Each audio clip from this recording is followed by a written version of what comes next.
Right, so the Arab-Israeli wars, there are 4 of them, as I mentioned. 1948, 1956, 1967, 1973. From the beginning of the independence movement, when Israel declared itself independent, the day after that, the first war began. That was the War of Independence. When Britain left in 47, the local Arabs were already engaged in conflict with these Zionist settlers. So there was a war already happening, a civil war, but it became an Arab-Israeli war when the neighboring nations, Egypt being the main nation, Transjordan, Iraq, Syria, Lebanon, Saudi Arabia, and Yemen. These nations in 1948 came to the aid of the Palestinian cause. 7 nations, and they were fighting one nation, or one quasi-nation, wasn't a nation yet. 7 nations were fighting, confronting the one nation. Unfortunately, they lost.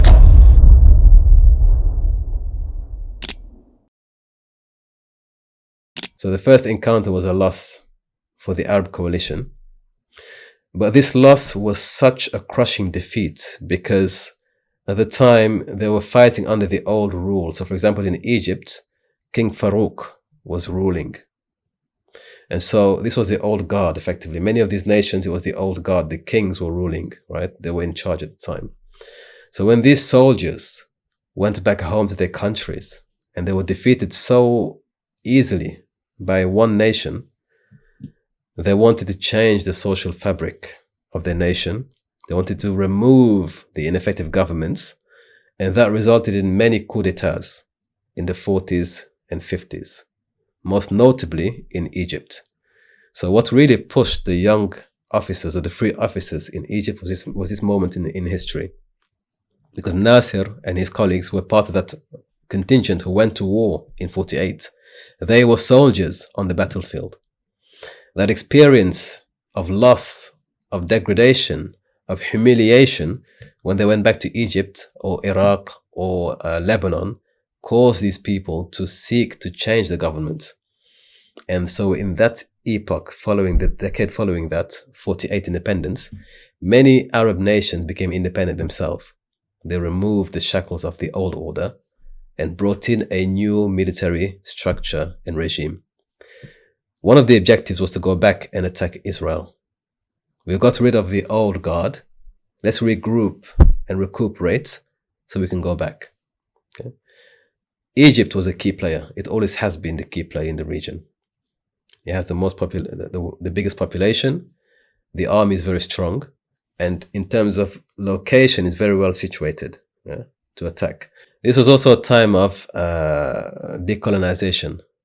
Because remember, following World War II, America was in charge now. It was no longer Britain and France. Britain and France were divesting themselves of everything that they had. They left India. They left many of the regions. They were leaving. And so these nations were now able to effectively vie for independence, which is why we have in the 50s and 60s many independence movements. In this decade, we have 14 independent movements. In this decade of the 60s, we have 14 independent movements in the Muslim world. So as the old guard leaves Britain and France, because they have to recover their own economies back home following World War II, they can no longer administer huge populations abroad. The Middle East is going down into a spiral of conflict. They've left. And so those who are there don't really need permission to do anything, quite frankly. So they regroup, they find themselves in a new environment where they're in charge. And there's a common cause, a common objective to unify them all. Right? They have a common enemy, which strengthens their resolve. So these nations come together. Having been defeated the first time, they could perhaps say, well, it was the old guard, the ineffective leaders, for example, King Farouk in Egypt.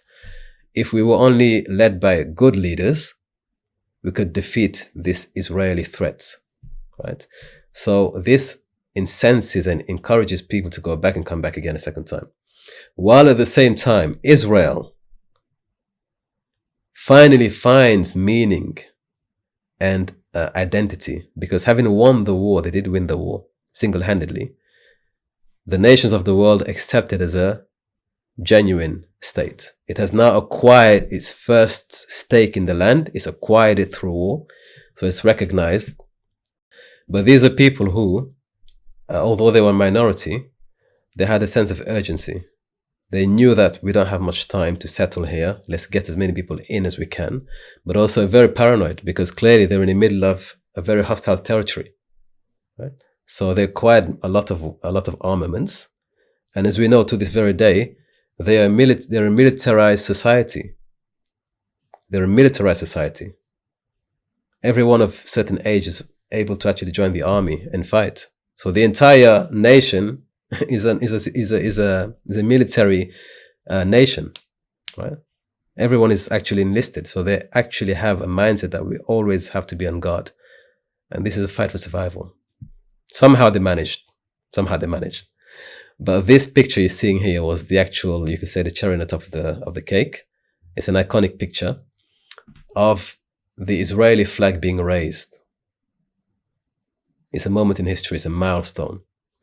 They are then admitted into the UN, United Nations. So they're now officially recognized by most nations. Not every nation, most nations. But more importantly, the nations that matter to them. So it becomes a country now. It becomes a country. Furthermore, they have a greater share of the nation than they had when the 50-50 proposal was given. When it was 50-50, they had a certain, now they had a greater share in the stake. So it actually was a blessing in disguise for them. And so the first war in 48 results in a humiliating defeat for the Arabs. But more importantly, when the Israelis seize the new territories, the new villages, the new towns, they push out the locals.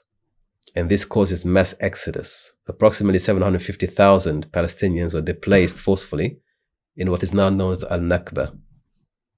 Al-Nakba, the great catastrophe, is what results in this loss of the war. All of those people have to move out because the Israelis are now coming in and seizing those lands. So it's a huge population shift after 48. Now, clearly, obviously, the Arab nations are not going to just leave it like that. There are scores to be settled now. It's not going to end with just one war. It can't be that easy. And Israel is very aware of that. Israel knows very well that it's not going to just end with one war. They're preparing for a comeback.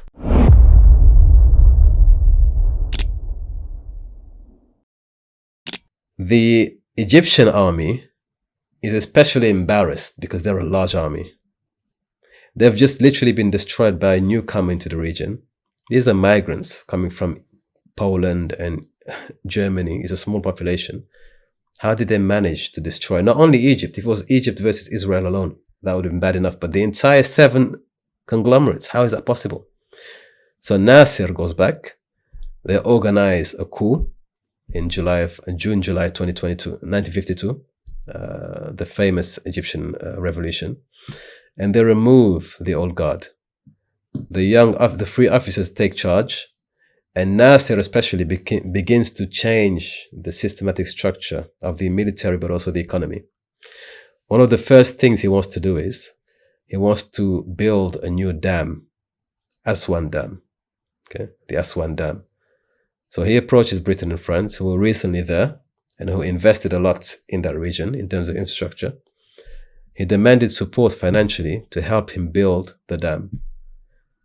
Britain and France were not interested because they have their own problems back in Britain and France. We need to build the economy. We don't have time to invest in Egypt.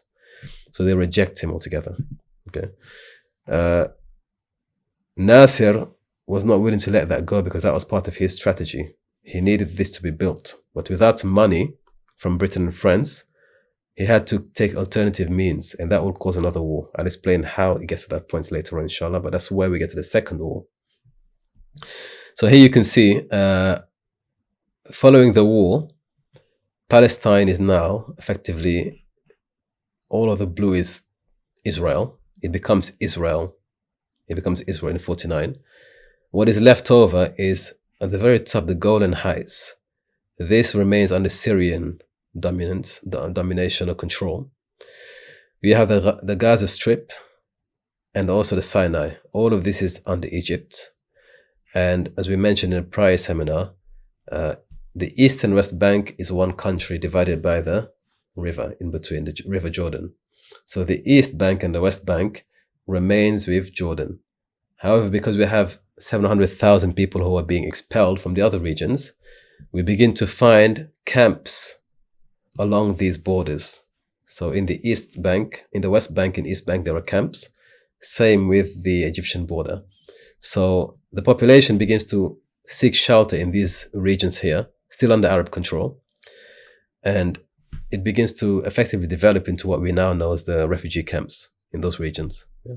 But it's not as bad as it could be and will be later on. Then in 56, the second war begins, but this was a surprise attack. So in the first war, it was the Arab nations that went against Israel. In the second war, in 56, because from 48 onwards, every decade there's a war.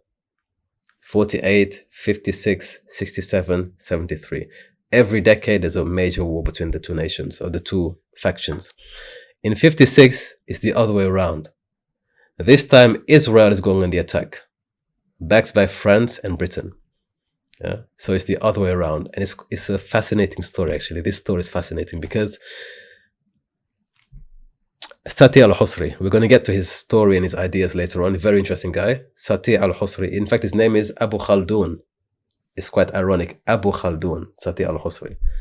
We're going to get to him later, inshallah. So 56 is very interesting because the tables turn. In 48, the Arabs were a confederacy against Israel, and Israel won. It was a shock. In 56, tables turn. What happened was when Nasser and the free officers went back to Egypt, as I said, they changed everything. Nasser is de facto ruler, but he has Naguib, a figurative head, but Nasser is effectively putting the strings behind the scenes. He's very insightful. He's very insightful, very charismatic. In fact, at the time, one of the greatest threats that Ben Gurion had was that there would be an Arab Ataturk. He would say, we are afraid of an Arab Ataturk rising up from the Middle East. If we have anyone as charismatic as Ataturk and what he did for Turkey, rising up in the Middle East, we're finished in the Arab world. And he rose up. So he began to demand to not only change the system and structure of the army, but the economy as well. One of his major breakthrough points was to decide to build the Aswan Dam. Right? As I said before, he went to France and Britain, who used to rule in Egypt and had investments in Egypt. And he said, look, I want to develop the nation. Help us financially. And Britain and France refused. As I said before, they have their own problems back home. They're no longer interested in the old colony. So Nasser, and he was also rejected credit. So there was a bit of ego and embarrassment. So he threatened them, if you do not fund this project, I am going to take the Suez Canal and I'm going to nationalize it. I'm going to nationalize it. The Suez Canal is a strategic point which allowed Britain, all of the loot that were taken from Asia and Arabia, it was an easy route into Europe, especially the oil as well, an easy route. Without the Suez opening, they had to go circumnavigate Africa all the way around. So by blocking that region, it made it difficult to get the produce into Europe. So that canal was built by the French and the British. They had built it, especially the French. And they believed it was theirs. It was their property. So when Nasser says, I'm going to actually nationalize it, in other words, it's going to become property of our government, they felt threatened and effectively their interests were at jeopardized. So he threatened. Furthermore, he threatened to go to Russia, the Soviets, and to get funding from them. So it became a very, very difficult position. Now, at the same time, following the first war, when Israel moved in south and expanded to the east, some of the guerrilla fighters in Palestine left and went to Egypt. And from Egypt and from Transjordan and from Syria, they would strike and send rockets into Israel. So Israel had a concern that if we don't neutralize Egypt, we're going to continue receiving attacks from Egypt. So that was their concern from their perspective. France was upset because you're taking our project and you're going to confiscate it effectively. You're going to nationalize it. Furthermore, Nasser began to support the insurgency in Algeria, who were fighting for independence. So they were upset that Nasser is involving himself in our problems in North Africa. Britain was concerned about the money, because if this canal is blocked or nationalized, we have a problem transporting our goods into Europe. So they decided on a plot. Britain, France, and Israel concocted a plot behind the scenes.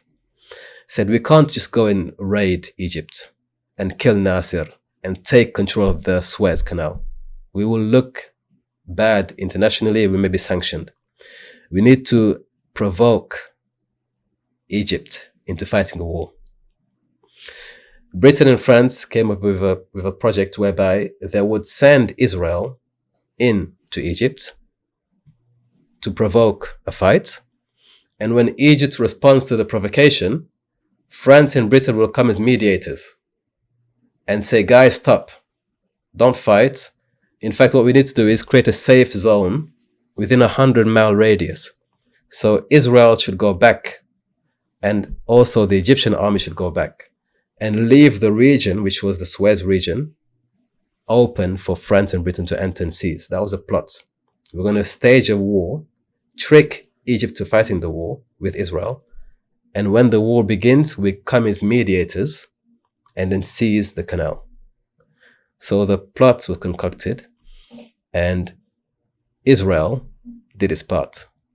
So they began to mobilize and came towards the Sinai, where they began to attack. Nasser understood clearly. It's a trick to put us out of position. He understood what was happening, but he wasn't prepared. He didn't know that they were preparing a war against him. He was not prepared. He was unprepared for it. Britain and France couldn't wait for the whole project to be finished, so they quickly interjected. Before the war began, they interjected. They sent a message. We want Egypt, Nasser, to withdraw within 100 miles.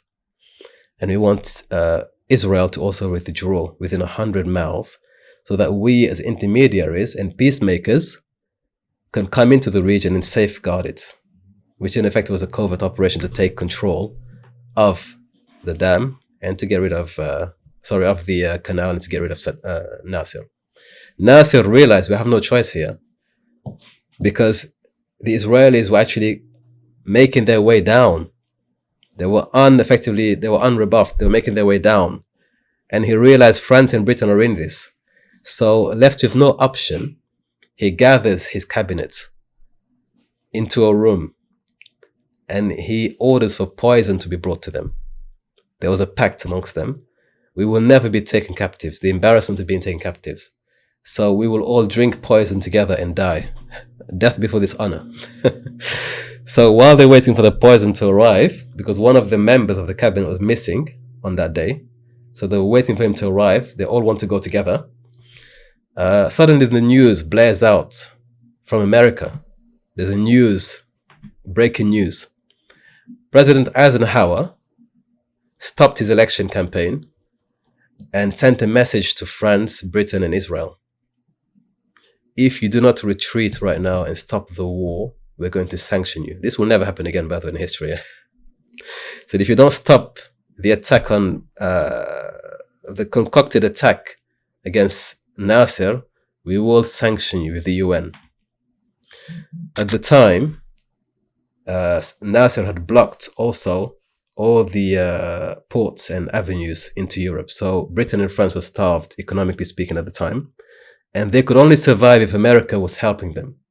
So when America said, we're not going to help you financially, they realized it's a dead end. If America doesn't back us in this, Nasser will starve us and we're going to eventually lose out. For Nasser, it was actually a life-saving opportunity. Literally, he was about to drink poison. When he heard this news, it was a life-saving opportunity.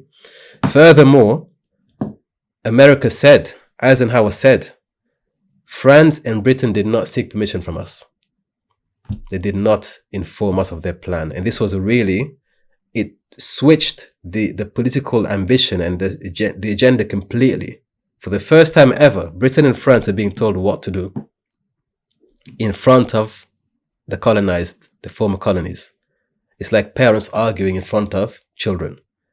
So there was a compound effect. Number one, Britain and France had to leave, and Israel. All three had to retreat in embarrassment. Secondly, the plot had already been exposed by America. And thirdly, Pax Americana. America rules the world. You don't do anything without letting us know. You don't do anything without informing us first of the plan. Eisenhower was very upset that they didn't inform him. And to be honest, they were used to doing that before. France and Britain ruled that region. America had nothing to do with it.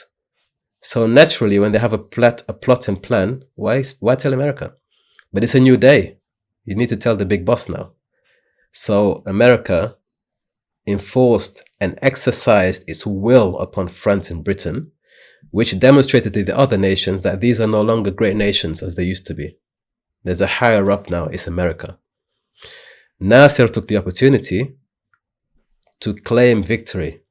Look what we did. We were defiant against France, Britain, and Israel, and they went back with their tails between their legs. So his popularity soared. It was unplanned. His popularity soared. And the Arab nation that was embarrassed and humiliated in 48 suddenly found it redeemed itself. Look what they had to walk back. Okay, so the Suez crisis wasn't really a war, to be honest. It wasn't a war, but it's counted amongst the 4 wars. And it was a get back. But Nasser himself, behind closed doors, admitted, had Eisenhower not intervened, it would have been over for us. He intervened at the right time. We learn many lessons from this.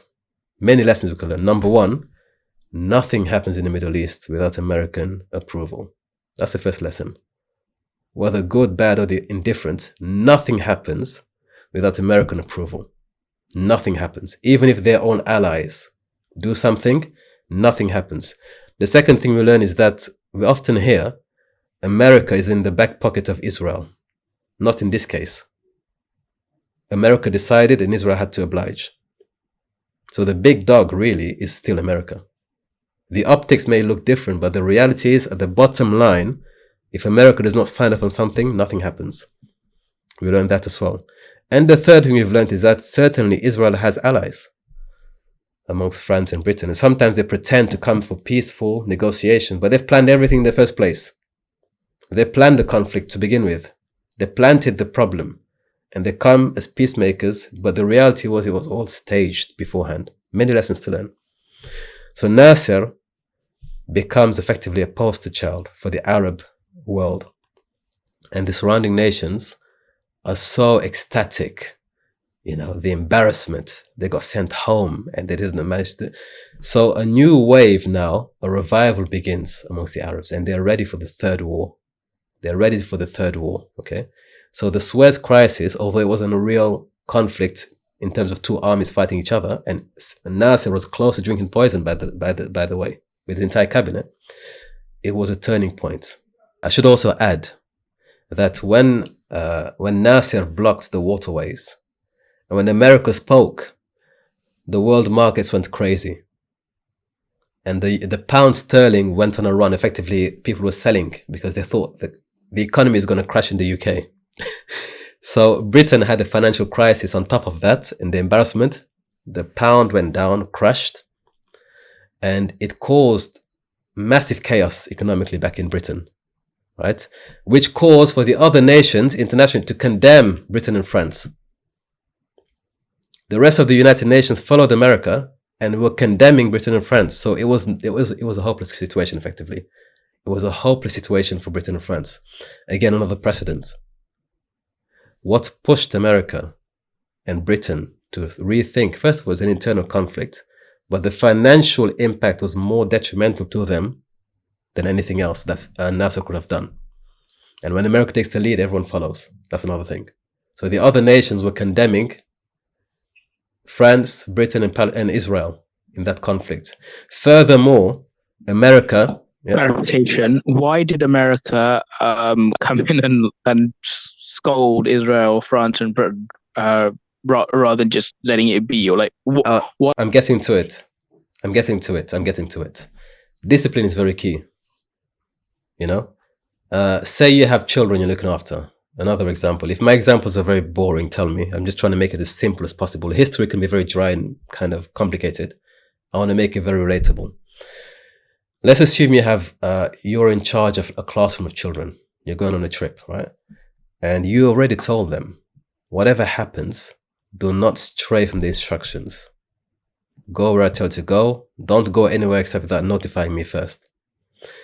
Any sign of disobedience is a risk for you as a teacher because you're responsible. If a child goes missing or is run over, you're responsible. So at the time, America was engaged in a proxy war against the Soviet Union. They had an issue, effectively, the Cold War. It was an issue already for America.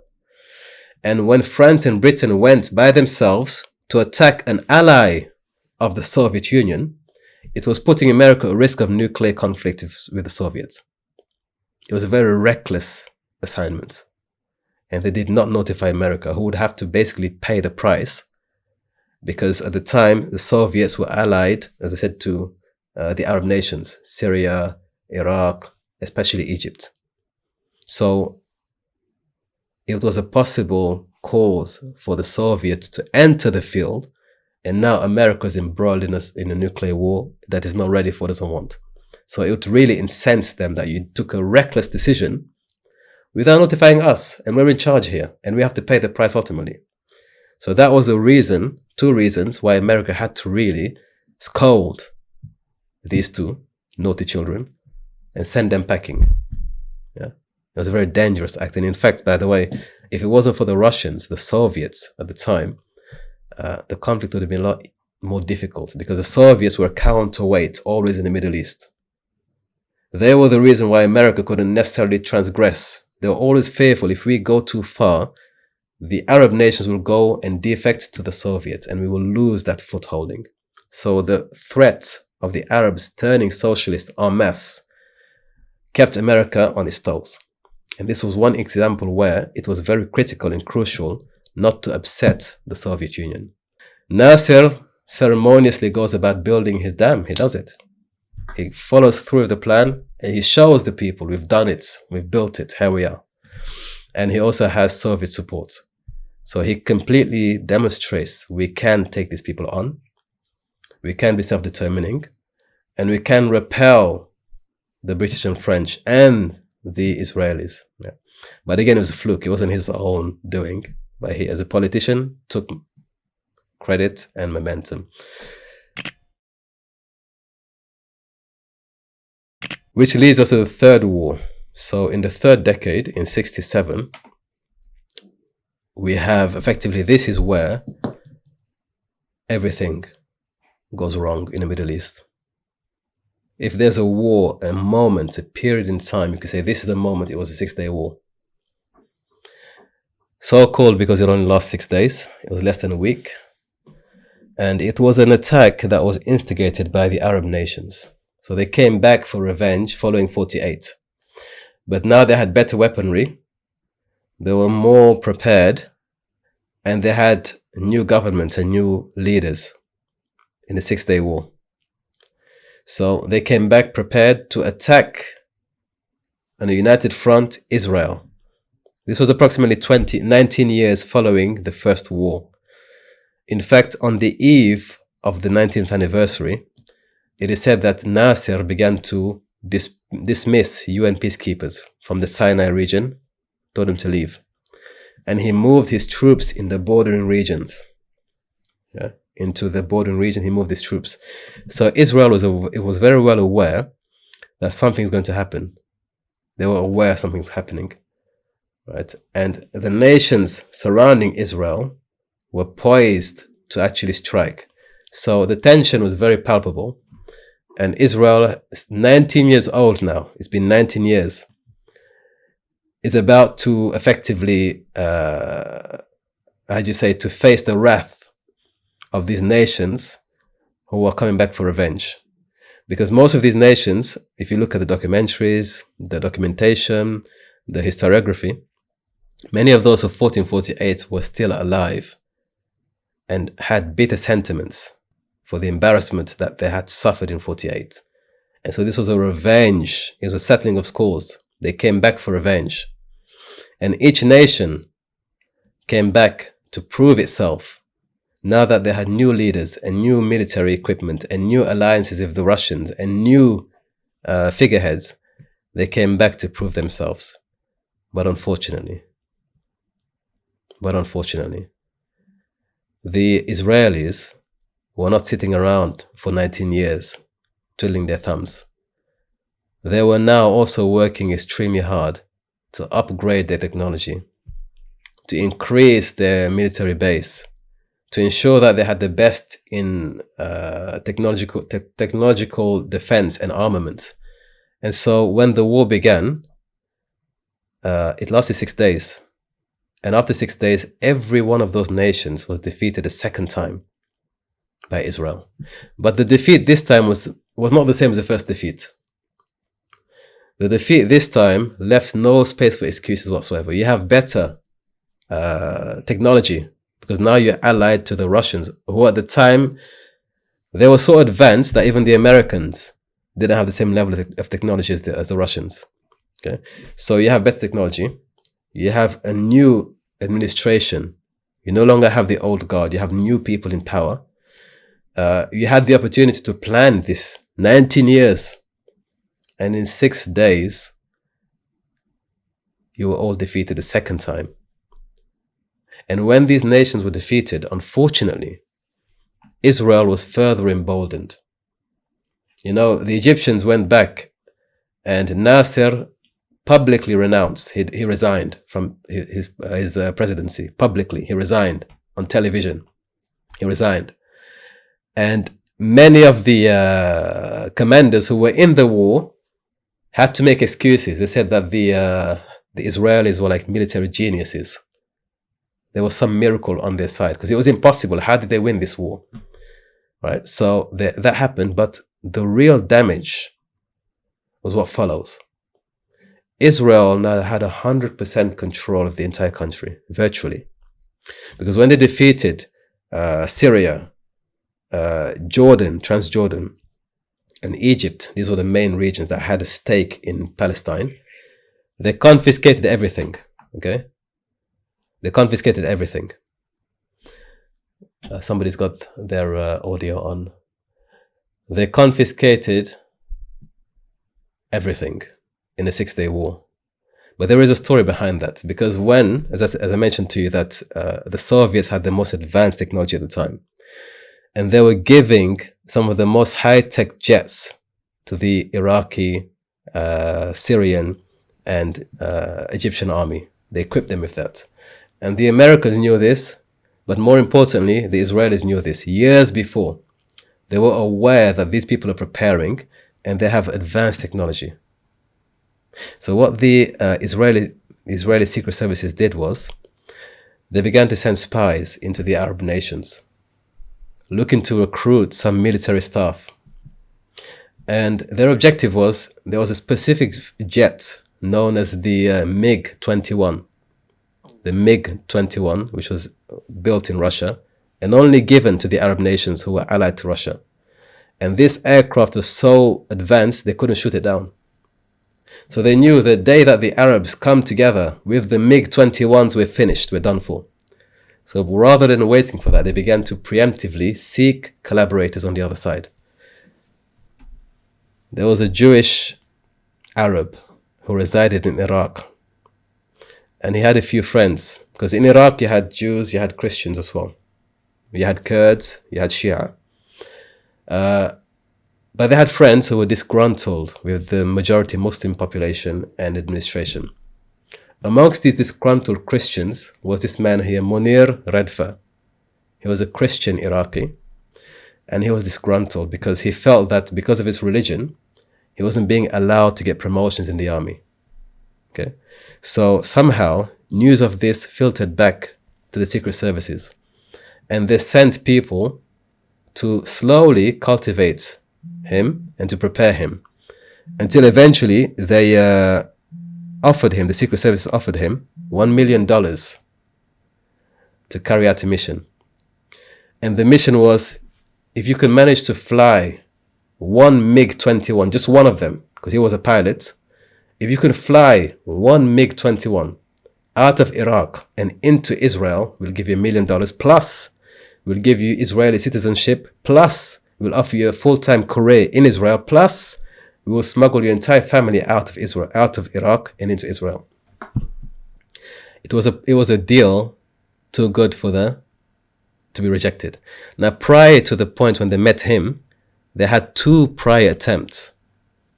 They tried to corrupt 2 other people, but those people turned around and exposed the plot. And those who were collaborative were killed. But on the 3rd attempt, they were lucky because he was a Christian who was being discriminated in the army. And so he felt he had nothing to lose. So in the weeks and months leading up to the operation, the Israeli services sent his family out of Iraq on the pretext of going on holiday. They went to France on holiday, and from France they went to Israel. They were preparing until it was only him left in Israel, in Iraq. And so because he was a licensed pilot in the army, he managed to be able to fly the plane and circumnavigate. He entered, I believe he entered Syrian airspace, and they didn't shoot him down because he was an Iraqi pilot. And so he managed to make it all the way to Israel. And he landed in Israel. There's an entire movie made out of this, by the way. An entire film. In fact, many movies are made out of these wars. Many films are adapted. So he made it into Israel. And when he landed, he was given $1 million citizenship. He was a military hero for Israel. They took the plane and dismantled it. Dismantled the entire plane. So in 66, he arrived in 66. The war kicks off in 67. 1 year, just within 1 year. So just in the nick of time, they managed to get one of these planes, dismantled it, and studied it from every angle. The weaknesses, the strengths, everything. Then they rebuilt it. And they began to do dummy missions to see if they could shoot it down. Right? So by the end, when they finished with all of that, they sent one version to America to do the same thing, to also study it and break it down. Right? This is what it takes to defeat an enemy that has superior technology to you. This is what it takes. Okay, we learned so much from this. So by 67, when Egypt and the Allies are ready to attack with the MiG-21s, guess what? Israel has better technology. They have better technology, right? So they were prepared for what's coming. Here is a scene of the Israeli services observing the MiG-21 that they seized. Yeah? They're so happy to have seized it.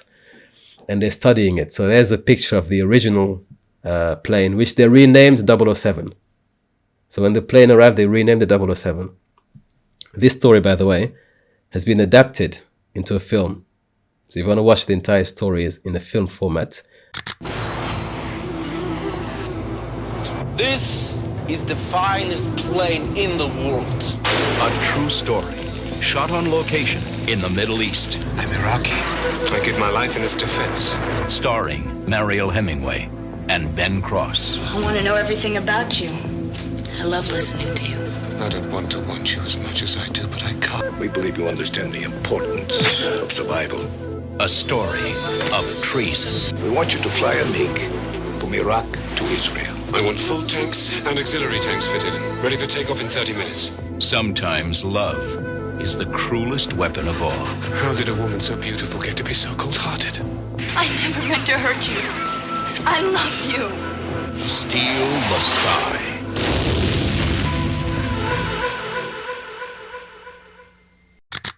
Steal the Sky. It's called Steal the Sky. It's based on this story, this spy story, how the plane was taken from Iraq into Israel and helped them win the 6-Day War. Okay, so this was what helped them prepare to be able to defend and to attack when the Arabs entered. Now, the Arabs were not aware that this had happened, unfortunately. Is that film biased, or does it avoid any reference to the Arab world, the Arab nations and Israel? No, it is. It's a story. It's a story. It's a story. So it's just a story that we took the plane, we flew it, and it helped us win the war. It's a story. Of course, there'll be bias there, but it's supposed to represent the stories that happened. Okay, but it's a film. If you want to watch it, it's good for historical context. Don't take everything at face value, But it's an interesting story. And by the way, he's considered one of the greatest spies in history because he took a great risk. He took a tremendous risk. He defected, first of all, from the army, an Arab army, the Iraqi army, to an Israeli army. Secondly, he put everything at risk because smuggling a plane, not just a plane, an actual military plane. You don't just smuggle a plane. So he's considered one of the greatest heroes in Israeli history. They celebrate him every year. And it's another lesson as well, because this was a minority in a Muslim land. And he felt unappreciated, discriminated. That's the reason why he felt no problem defecting to another nation who would appreciate him. It's a lesson for us. All these are lessons. He felt I can't be promoted in the army because I'm Christian. And I feel that I'm being discriminated just because of my faith. So other nations saw that and exploited it. Lessons to learn. If we treat our minorities well, we may not risk these sorts of issues happening again and again. Yeah. In any case, he was a traitor. That's the bottom line. But his act enabled Israel to study the technology and to be able to completely decimate. They had been practicing what they called Operation Focus. So once they achieved the acquisition of the plane, they'd already been sending dummy missions and already planned everything out just in case. And they called it Operation Focus. So in 1967, when the Arabs struck, within a few days, Israel was able to go and destroy all of their military bases. Yeah? The Arabs they couldn't believe what just happened, not realizing they'd been preparing for the last almost a decade. Yeah, so they destroyed everything. So following the 6-day war, only 6 days, they took the Sinai, they conquered the West Bank, they confiscated the West Bank from the Jordanians, the Sinai from the Egyptians, Gaza from the Egyptians, the Golan Heights from the Syrians, and they even took East Jerusalem. They left nothing. They took the entire territory for themselves. A great embarrassment. A great embarrassment. A great embarrassment for the entire Arab population. Which is why, as I said, when Nasser went home, he resigned on the spot. نصل الآن إلى نقطة هامة في هذه المكاشفة بسؤال أنفسنا: هل معنى ذلك أننا لا نتحمل مسؤولية في تبعة هذه النكسة؟ وأقول لكم بصدق وبرغم أي عوامل قد أكون بنيت عليها موقفي في الأمة، فإنني على استعداد لتحمل المسؤولية كلها، ولقد اتخذت قرارا أريدكم جميعا أن تساعدوني عليه. لقد قررت أن أتنحى تماما ونهائيا عن أي منصب رسمي وأي دور سياسي. He resigned. But the people called him back. Okay? They called him back to resume his duties as a president. This was the single most detrimental defeat inflicted upon the Palestinian, but the entire Arab world, because it demonstrated that Israel now genuinely is a force to be reckoned with. It's not just fluke and luck. It's a force to be reckoned with. It's a force to be reckoned with. Secondly, Israel now had the entire country. It was no longer 50-50. They took the entire country. And they began to settle in the West Bank. That's why we get the problem of the West Bank settlement. It began there. Following the 6 Days War, that's when they settled in the West Bank. Furthermore, they took all of the biblical cities, because in the Golan Heights, in the West Bank, there were many, and in the Gaza, biblical cities that they could not access before that. Now they had every excuse to take these cities and to control it. They left nothing. They left nothing. So the embarrassment and the Palestinian population who was trapped in this were now under Israeli authority. which of course would lead some factions to leave altogether. So they went to Jordan. Now they went to the East Bank. They left and went to the East Bank. Right? This was effectively the breaking of the Middle East and the making of Israel. Yeah.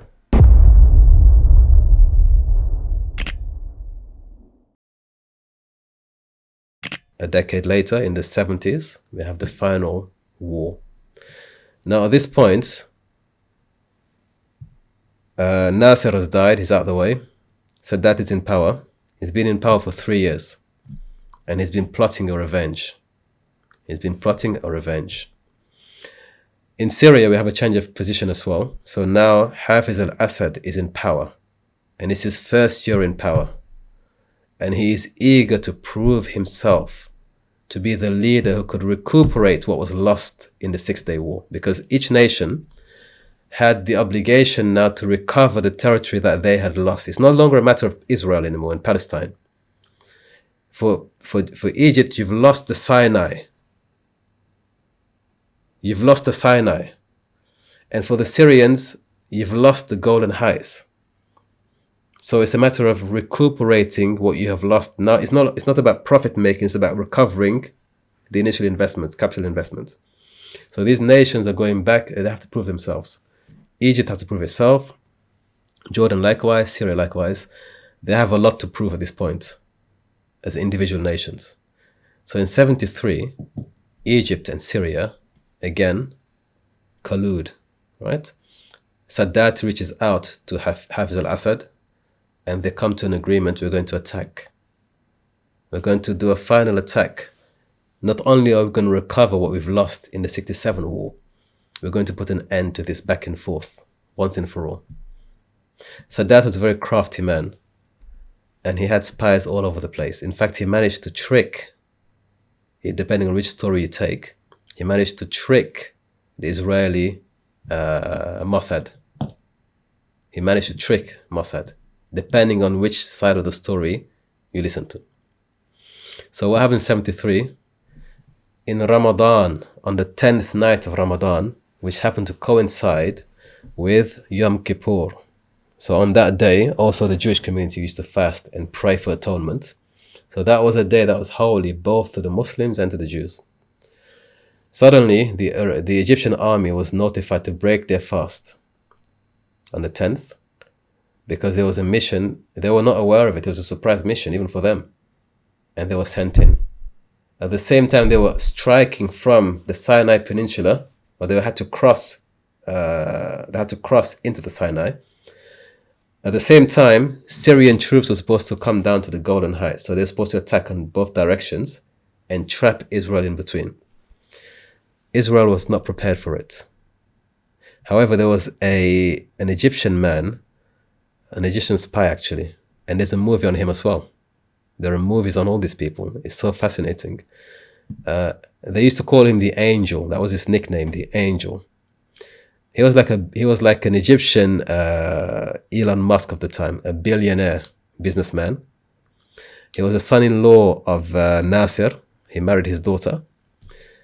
He worked for Nasser, and when Nasser passed, he was recruited as head of intelligence for Sadat. So his name was Ashraf Marwan. If you Google him, there's a lot. He was extremely intelligent. In fact, such was his intelligence that even Mossad wasn't sure whether or not he was tricking them. A night before the event, he met Mossad agents in London. He lived in London. He moved to London, lived in London. And he told them there's a war that's about to happen. You will be struck tomorrow at midnight. Okay. To this very day, the Israeli authorities and the Egyptian authorities both claim him. They both claim, and there's a bitter war between the two of them. Because the Israelis say he saved us. He gave us a warning. He was on our side. He tricked Egypt into thinking he was their spy, but was on our side. The Egyptians said, no, he tricked you with the wrong timing. Actually, he was on our side.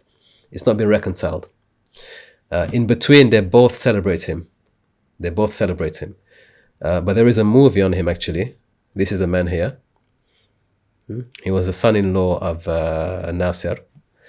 And there's a book written on him.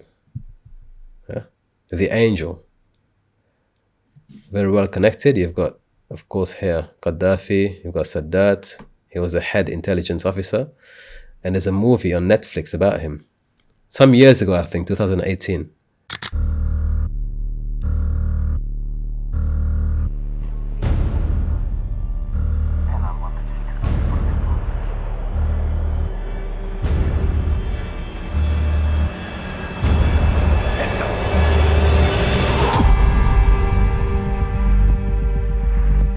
Tensions are mounting on the Israeli-Egyptian border.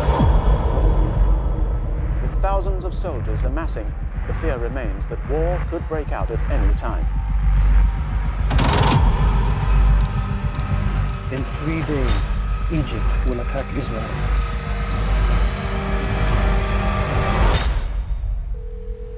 Israeli Embassy, how may I direct your call? Israeli ambassador, please. I have information of interest to the Israeli intelligence services. I want to watch every move he makes. Find out whose side he's on. The son of the great Nasser, working for the Israelis? If you do something big, you have to do something bigger. Why are you helping Israel? Because millions of innocent people will die on both sides, that's why. But you can't lie to me. I'm trying to save our family. No one? You're known as the angel. I like it.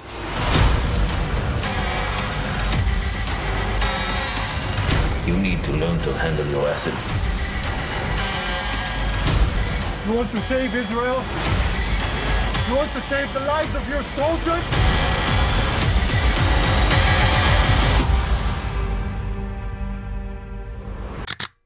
Many of these things have been turned into movies for entertainment.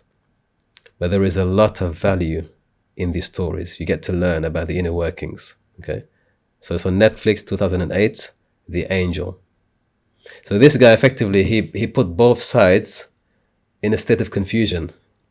Yeah, he lived in London. He was assassinated in 2007, mysteriously. We don't know who killed him. Mossad. So the Egyptians blame Mossad, and of course Mossad blames the Egyptians. Yeah, he's considered one of the greatest double agents in history. One of the greatest double agents in history. So he notifies him that there's a war to happen, and the following day the war breaks out. Now, long story cut short, the Egyptians managed to recover the Sinai. Right?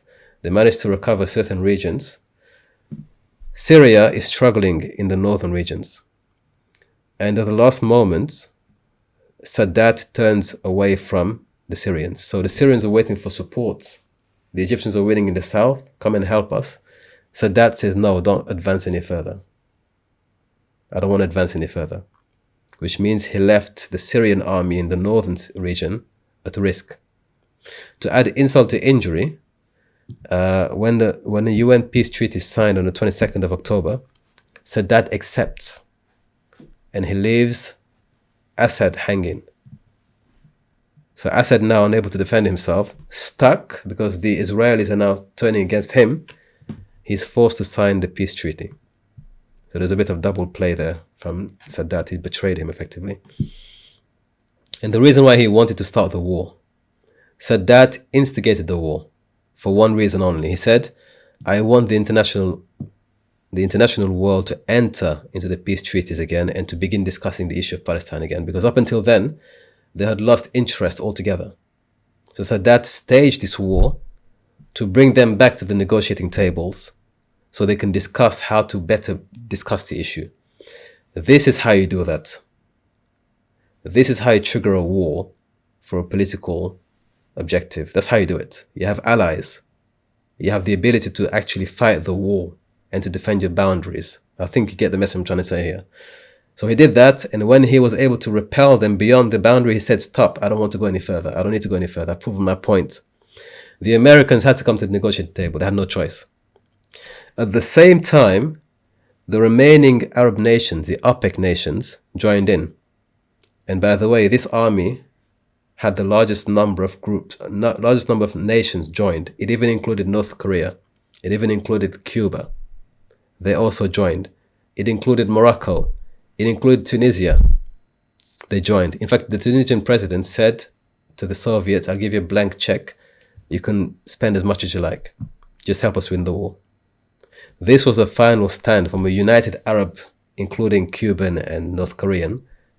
They all stood together and made a huge difference. So when America found that the situation is very difficult, and King Faisal and his minister, Zaki Yamani, headed OPEC, this is where OPEC comes into it, and they refused to sell oil to America, to Israel, and to any of their allies, and furthermore to increase the price every single week and to reduce the supply of in the oil markets. It resulted in what we know as the energy crisis of in the 70s, right? Which completely starved the Western economy, which at the time was fighting a war elsewhere in Vietnam. I think what we have as an oil weapon is far more greater than what we did. What we did is nothing at all. I think we can cut down production to, let's say, 20%. Instead of 25%, it will be 80%. You think Europe or Japan or the United States can survive with this? Maybe the United States, they have their own local supply. They are in a much better position than Europe and Japan. But I don't know to what extent Europe and Japan will get together and join the Americans in any kind of measures, because your whole economy will definitely collapse all of a sudden. If the Americans are thinking of a military action, this is also another possibility. But then this is a suicide. What happens if the U.S. resorts to force and occupies the oil fields in Saudi Arabia? There are some sensitive areas in the oil fields in Saudi Arabia which will be immediately blown up. By yourself? By your people? Of course. And then what will happen is Europe has to live, and Japan, of course, has to live without oil from Saudi Arabia for so many years, because it takes years to repair that. It's not an overnight business, it's not a month or two. Now you can imagine what kind of gambling this could be. But could you cut your production down to 80% and still survive economically? Yes, sir. You know what will happen then? The barrel of crude, instead of being sold at, let's say, $3.50 or $4 from Ras Tanura, Saudi Arabia, it will be sold at $15 or $20. As a matter of fact, we'll get more income from a 20% production than from our present level of production. Law of supply and demand. So these were the conditions upon which America had no choice but to come to the negotiating table. They had no choice. And so when they came to those tables and negotiated, Sadat managed to recover what he lost in the war. And he was happy. As for the rest of them, they can deal with their own problems, right? Because the West Bank was no longer given back. It remained under the Israelis. The Golan Heights remained under the Israelis as well, except 5%. Egypt got what it wanted and moved away. From that moment onwards, Sadat drew closer to who? The Israeli state, and began to work towards negotiation and began to sign peace treaties until it culminated in 78, when he signed the peace accords, the Camp David peace accords. And that's when they killed him, because it's going too far effectively. He betrayed the entire project and they killed him. But that was a final, you could say, united front amongst the Arab nations in a serious way to attack and confront Israel. That was the final time it ever happened. Ever since then, the Palestinians were left by themselves. After that event, 73, the Palestinians were left by themselves. Okay. To this very day, they're by themselves. So the chaos now ensues. They're an internal faction with no external support to speak of. I mean, there is Iran, but it's not really on the ground. That was the last time it ever happened, this unified. And even then, it was just about they barely managed to get away. It wasn't even it was a draw. If you look at the historical analysis, it's not conclusive who won the war. It's not conclusive who won the war, because Israel was still strong enough to put people away, push them away. So it's not conclusive who won the war. From a political stance, you could say the Arabs won the war because they managed to get some sort of peace agreement. Following that, Kissinger went on a tour of the Arab world because he realized if we don't deal with this issue, the Arab grievance, they can cut the oil supplies off from us. They can turn to the Russians and work with them. They've demonstrated it now. They can do these things. So he was basically compelled to pay attention, and the American administration was compelled to come to the table. So they began to go to the Arab world and negotiate treaties and trade deals and so on and so forth because of 73. Okay. But that was the last and final time there was a united front against the Israelis. Now, a question I have for the group is, given that there were 4 wars, 3 of them were direct affronts against Israel, and there were always a united coalition of Arabs. It was never one against one. And this was at a time when Israel was significantly less developed, less populous, and had less allies in the region. And the Arab world was more popular, more united, and had more strength. And they failed 3 times. Is it a solution in 2024 to propose that the Arab nations, as they are today, form a united front and fight Israel again? Do you think this time it will work? Is it even a viable option? Being pragmatic, not just being pragmatic. Given what we know already of the past 3 or 4 battles, and they were in their best form, they lost. Is it possible today? Is it a viable solution? And if not a viable solution, what is the viable solution? Welcome to HistoryUn, the world's leading online learning platform specializing in Islamic history. To discover the HistoryUn mobile app and participate in regular live and interactive seminars and tune in directly from your handset from anywhere in the world. Enjoy instant access to a growing catalog of on-demand streaming content exclusive to the platform, accessible from a variety of devices including desktops, tablets, and cell phones. Connect instantly with our global community of history enthusiasts via our private community forum. To find out more about our online history programs and resources, visit our website today at www.historyun.com.